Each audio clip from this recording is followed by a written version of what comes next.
Pwede oil, di ba? Oh, yeah. Tingnan mo yan, oh. Yan. Oh.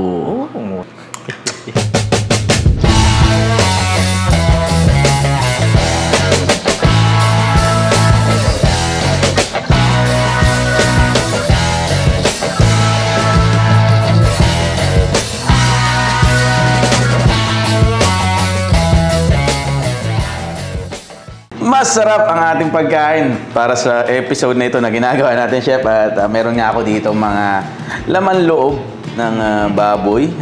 Kung tawagin natin to, Chef, ito yung Bopis. Bopis. Yan. Bopis. Pwede rin ang baka, pero this time around gagamitin natin is pork, parts, no, Chef? Yes. Pork innards. Pork. Yan. So may puso, may atay, meron tayong baga. Ayan, ha. Yung baga, ito yung atay natin, tsaka ito yung puso. Pakita natin sa kanila paano gawin to, Chef. Pero, syempre, bago yan, umpisahan ko to sa paglalaga nitong mga karning gagamitin natin, no? Para maging fair, mas madaling hiwain. Ayan, Chef. Tama. Habang nilalaga ko to, banatan mo naman yung mga panangkap natin dito, Chef, ha? sige. Ayos. Ito na. Game. Lagyan natin tubig.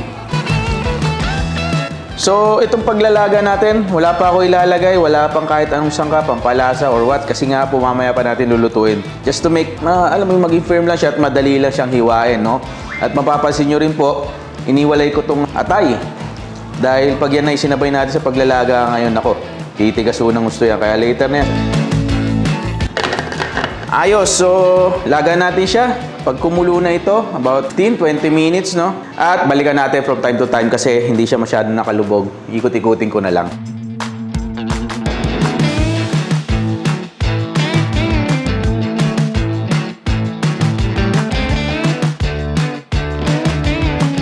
After 15 minutes, pwede na nating hanguin itong ating mga laman loob, no? Itong baga, itong puso, hinango ko na rin.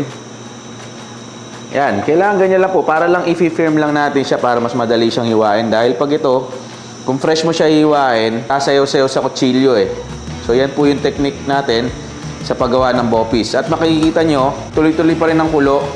Itong atay natin, iba-blanch ko ngayon para mas madali din siyang hiwain. No? Nasa inyo po, ito yung style. Para sa akin, mas makakatulong sa mas mabilis na paggawa ng bopis. Mabilisan lang din, ha. Huwag nyong lalagayin ng gusto. Parang maging ano lang siya, ma-harden ng konti.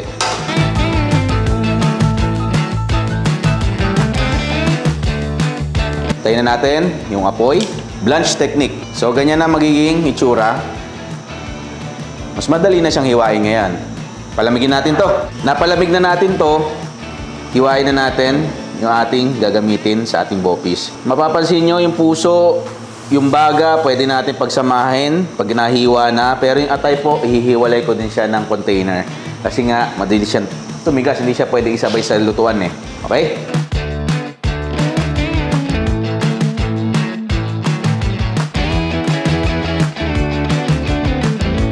Nayari na natin lahat. Nahiwa na itong pambopis natin. Pati yung mga gulay natin. Nadali na ni Chef PJ. Siyempre, ibibigay ko ang pagkakataon na ito. Chef PJ. Siyempre, eksperto yan sa lutuan. Kaya nga, chef yan eh. Balata mo na, Chef. Okay, start na natin. Okay, start na natin. Fire na natin to. Fire na natin yung mantika. Gisa tayo, Chef, no? Oo, start natin sa bawang, syempre. Yan, pinainit ko lang ng konti yung pan. Para hindi manikit. Yung garlic. Yun. Next natin, onion. Next, kamatis. Pepper. Bay leaf. Fontaine. Fish sauce. Ito, pork innards. Sunod na natin. So, yan yung hiniwa-hiwa natin, Chef, na baga, yung puso, no? Yan. Sinama ko dyan sa paghihiwa yung parang mga litid-litid. Masarap kasi sa ano yan eh. Yung parang sa lalamunan niya. Oo, masarap yun sa mga bopis. Di mo pa sinabay yung atay dyan, syempre, di ba? Mamaya na kayo, Lex, pag ano. Ayos. Medyo malapit na maluto. Yun. Para hindi siya, yung texture niya hindi grainy.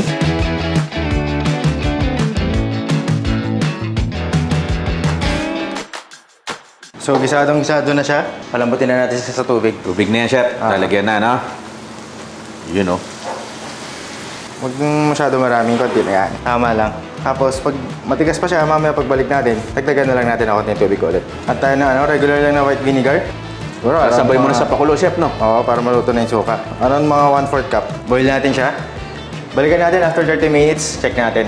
So, after 30 minutes, After 30 minutes, ayun na nga, kinalabasan. siya. Medyo natuyuan na rin siya, chef, no? Oo. Kaya nag-dry na siya. Check natin kung malambot na. Tenderness check. Check natin. Pagbukas, naamoy ko kaagad, chef, yung ano ah. Lambot-lambot na, Alex. Sakto na to sa gulay natin. Kaya amoy ng bopis, oh. Amoy na amoy na. Okay, lagyan natin to. Unahin natin yung carrots and radish. Carrots and radish, yun. Yeah.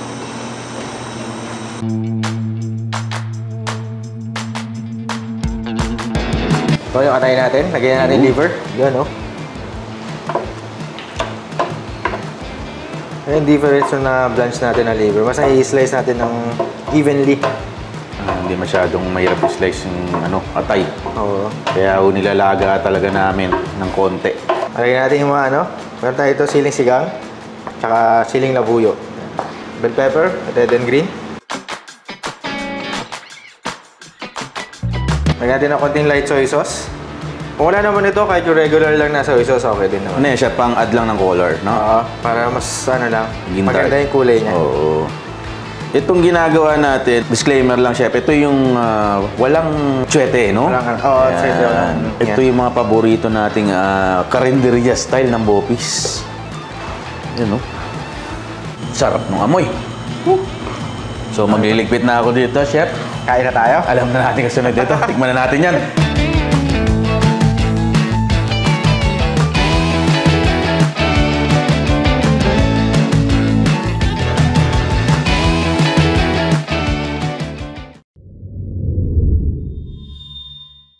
Bopis! Kayo dyan, mga noit, mga kakay. Courtesy of Chef PJ. Meron ako tinulong dyan. Ako naghiwa lahat. Ayan mga noy. Ayan nga po. Ang ating pagkain for today. Pinakita sa inyo ang procedure ni Chef PJ. This is, ito yung mas kilala na, chef parang Bopis Tagalog, no? Wala masyadong drama or wala masyadong... Dire-diretso. Diretso. Straight up lang. Basic na luto. Hindi na nilagyan na tsuete, no? Ito, for me, kung ako po yung tatanungin nyo, ito yung mas preferred ko na Bopis kaysa dun sa over yung merong atsuete, chef, no? Yan, Yung pinakita naman natin na cooking way natin, Codex, sa kanila naman yung pwede silang makakita ng atsuete oil. Oh, yeah. Tingnan mo yan, no?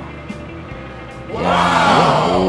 Umusok-usok pa. Even the size, mga noit, mga kaakay, no? Pwede rin yung... depende sa preference nyo, no? Oo. Kung gusto nyo na mas malalaki yung sukat or mas maliliit, sa akin po kasi sa bahay, pag gumagawa kong Bopis, chef, ganito kalaki. Ganito ang sukat. Yan, gustong-gusto ng mga bata. Alalayan nyo na lang yung yung anghang. Tikman natin sa nilagay ni Chef PJ na 5 pirasong siling labuyo. Wow! Perfecto. Tama lang. Ayos.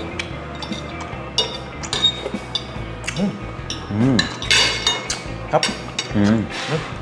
Nakakain pa rin. Meron naman gumagawa nito, chef, hindi naglalagay ng atay. Yung iba? Purong baga lang. Pwede. Parang masarap itong mga ganitong pagkain pag medyo maulan-ulan. Ulan. Pulutan. Pwede rin ito. Ang konting kanin dito. At sabay nga sa kanin. Yun ang sinasabi ko. Sorry, maingay yung plato ko po. Hap na ulam. Kanin, oh. Ang kanin siya. So, paano to? Sa mga madadaling putahe na pwede niyong gawin sa bahay, no? Mura pati. Mura. Mura to. Baga na siya. Pwede kayong gumamit ng baga ng baka or baga ng baboy. Pwede, parehas. Mga hinahanap-hanap mo minsan sa pagkain. Pag sa karinderya, normal. Magandang sulaga. Laging madalas may Bopis. Kasi po, ano siya, chef pag niluto mo kasi, no, dumadami. Kumbaga parang yung 3 kilos mo pag natapos na, magiging parang 4 to 5 kilos na siya. Ang dami mo napatokan. Kung napansin nila kanina, di ba, nagluto tayo. Konti lang yung nung natapos tayo, parang napuno na. Diba nung iniiwan natin, chef, no? ilang malit na tray. Manipis lang po yun, konti lang. Mailuto, nilagay mo yung mga ibang sangkap yan. Dumuble. Hindi pa mapuno yung wok natin. Totoo. Sarap po. Masarap yung may anghang siya, chef, no? Ako rin, Agad. Yung bopis sa akin, chef, pag walang anghang, medyo Nahanap mo. hinahanap ko. Even the caldereta or the careta, di ba? Okay. Pag may anghang, sarap. Dahil ito, bitin. Wala ko sa kanin ito.